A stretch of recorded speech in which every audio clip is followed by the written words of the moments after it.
இன்ஃபோர்நெட்டின் சமூக பார்வை. வர்தா புயலால சென்னை மாநகரம் அளவுக்கு அதிகமாகவே பாதிக்கப்பட்டிருக்கு அப்படின்னு சொல்லலாம். கடந்த 12ஆம் தேதி மதியமே சென்னை மாநகரத்துல புயல் தாக்கி சீர்குலைந்ததால முன்னெச்சரிக்கை நடவடிக்கை காரணமாக காலையில 8 மணில இருந்தே மின்சாரம் துண்டிக்கப்பட்டது. மின்சாரம் இல்லாததால மோட்டார்களையும் மக்களால போட முடியல.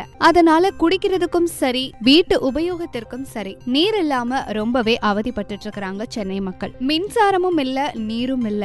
அதனால சின்ன பிள்ளைங்கள்ல இருந்து பெரியவங்க வரைக்கும் ரொம்பவே திண்டாடவும் செய்யறாங்க. சென்னை கொடுங்கையூர், மாதவரம், ஆழ்வார் திருநகர், மேட்டுக்குப்பம், அஞ்சுகம் தெரு, சரஸ்வதி நகர் இந்த மாதிரியான பகுதிகள்ல அடிபம்புகள்ல காலையில இருந்து மாலை வரையில நீண்ட வரிசையில காத்துக்கிட்டு இருக்கிறாங்க மக்கள்.